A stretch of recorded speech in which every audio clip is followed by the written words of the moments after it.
Hi, I'm Keith Weinhold. This is Get Rich Education. Compound interest does not build wealth. Getting your money to work for you does not build wealth. What is this financial heresy that I'm talking about? Whoever heard that before? Well, it's an epiphany to some people with how wealth is created in the real world. Average Joe invested in real estate and became a boss. Ever compared investments and wondered, what makes real estate special? Inflation will be your new best friend, and you'll be increasing income while decreasing taxes because debt-free is dumb, compound interest is lame, the US dollar is fake, and real estate is real. Real estate simultaneously pays 5 ways.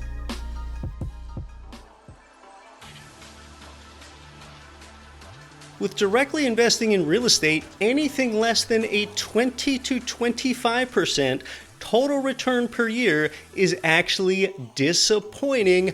One big reason is because you are paid up to 5 ways simultaneously. In fact, I don't expect to buy real estate unless I would think that I would get paid all 5 of those ways at the same time. The first of those 5 ways is with appreciation. The second is cash flow. The third is with an ROA, return on amortization.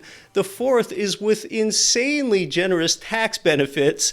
And the fifth, and probably the least understood, is an inflation profiting benefit when you tie up long-term fixed interest rate debt. See, for those that come from the conventional stock and bond and mutual fund and ETF world, you're used to only getting paid typically one way with a capital gain. If you happen to buy a stock low and sell it higher, you might be getting paid a second way simultaneously if you have a dividend-paying stock. However, the average yield of a dividend-paying stock in the S&P 500 is only a 2% yield. So what we're going to do is we're going to go through each of the 5 ways in this 5-part video series, and at the end of each of the 5 videos, we're going to add up your return from each of those 5 real estate profit centers, and then at the end of the 5th video, we're going to have the total from all 5 ways, and it's going to come up with a really high total ROI, and you're going to see exactly how we got there. Because, I talk to so many people, even experienced real estate investors,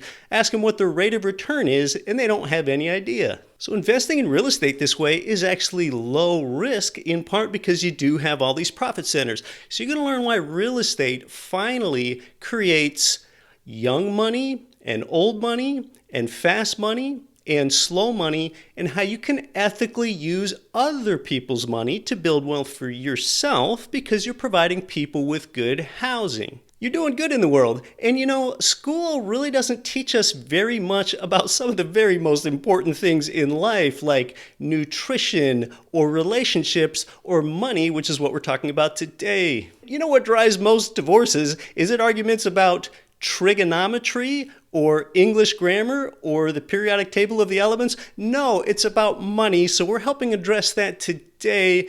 And when you have this foundation with what you learn in school or just from a financial advisor that wants to sell you conventional financial products, maybe through your 401k, you'll find that really this is about dispelling myths, and I would say that it is about unlearning more than it is about learning. So we're going to use this same example of a $100,000 rental single-family home. Yes, you can still find these in decent neighborhoods in the United States Midwest and South, and you're going to buy that property where the rent income exceeds the expenses. We're going to use this same 100K example throughout each of the 5 videos.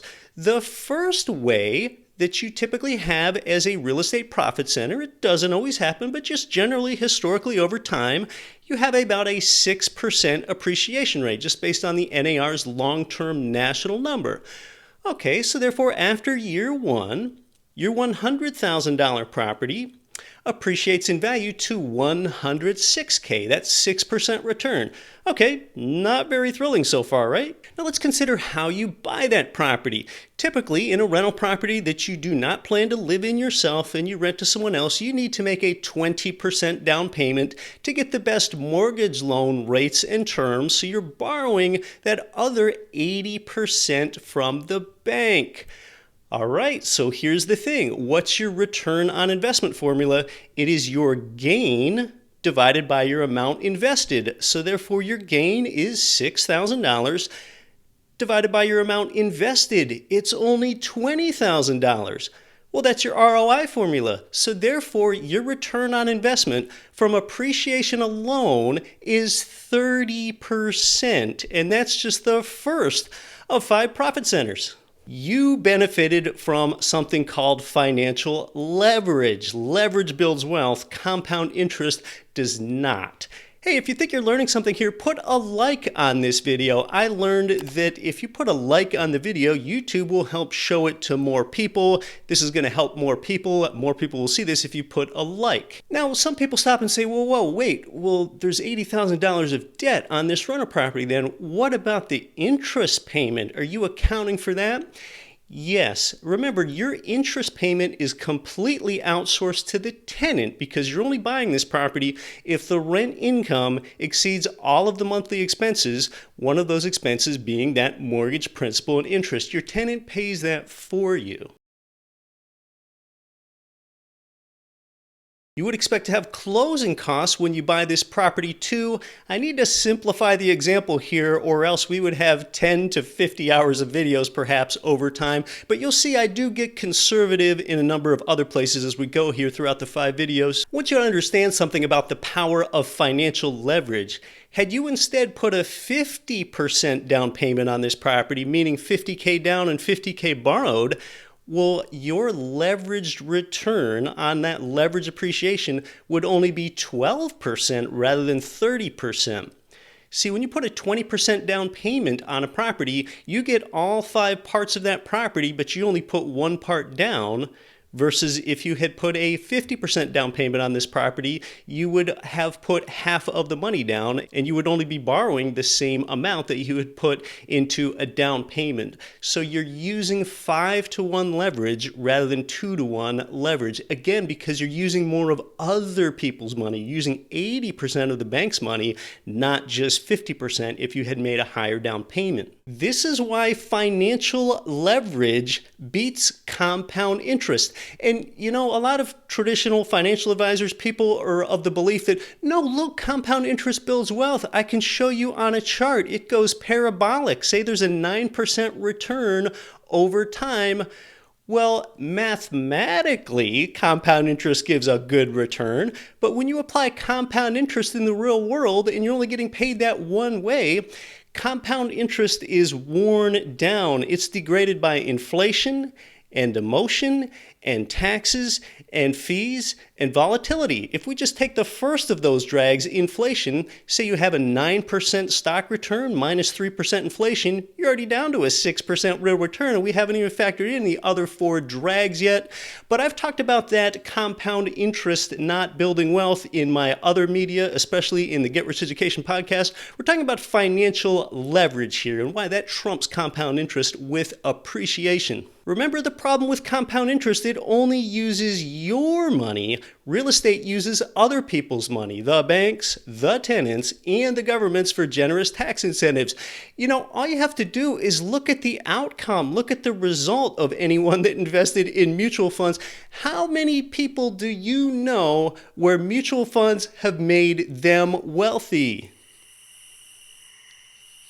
How many people do you know where real estate's made them wealthy? Probably a few. The longer you've been around this business, the more you know. Most people have heard that real estate makes ordinary people wealthy, but they don't really know how or where those returns come from, so we're really getting into the how here. Now, that's great, but what if real estate prices go down? Leverage cuts both ways. It amplifies gains, but it also amplifies losses. We're going to talk more about that in the second video where I reveal the second of 5 profit centers, which is cash flow. Even if your property is temporarily suppressed in value, as long as your rent income exceeds your monthly expenses by, say, $200, this property is not a liability for you if you're getting paid $200 every month, regardless of what the short-term capital value is. And you know, the great thing is this is just simply buy and hold real estate investing. This isn't about you making any improvements to the property or adding a carport to drive up the value and the rent or anything like that. This is just simple buy and hold real estate investing. That's all that we're doing here. Now, some might ask, well, where does appreciation actually come from? That's a really good question. question. It comes from a set of supply versus demand factors, like do you have wage growth in an area, and job growth and population growth, either with net in-migration or with where births exceed deaths, or a shrinking supply, like the remaining availability of good developable land is getting smaller and smaller in an area. Also, if there are substantial infrastructure improvements to an area, that's where appreciation comes from. Really, as well, what we call appreciation, a portion of that comes from inflation, the diminished purchasing power of the dollar. So you're really leveraging appreciation and you're leveraging inflation at the same time. But these are some of the appreciation sources. When you're using other people's money like this, be mindful that what you really want to do, your best and highest use as an investor, is to give your money multiple jobs. 5 jobs in this case, with all 5 profit centers that we're talking about over time here. You're really only giving your money 1 job if you're going for a capital gain only, like you are in a stock. So there it is. Let's tally it up. This is the first of 5 ways that you're often paid as a real estate investor. That is a 30% return from leveraged appreciation. In the next 4 videos, we're going to add up each of our 4 returns there. And then finally, at the end of the 5th video, we're going to add up all 5 of those returns into a total rate of return. Even though this first of 5 ways gives the highest return of all 5, little spoiler alert for you there, the second of 5 ways you're paid, which I'll talk about in the second of this 5-part video series, is actually the most important one, and you're going to learn why. In the second video, we'll get our return there and add it onto this 30% leverage appreciation that you have from the first of 5 ways. The only way to get this entire series and be sure you're going to see it is when you subscribe to the channel, which I really recommend you doing. It's something that I learned recently. You have to hit that notification bell as well. That's how you'll be notified that there's a new video here for you. We're turning out multiple videos a week lately. That is leveraged appreciation, the first of up to 5 ways that you're paid as a real estate investor. I love talking about this stuff. It fires me up. I'll look forward to doing the second video with you shortly. I'm Keith Weinhold. Thanks so much for stopping by.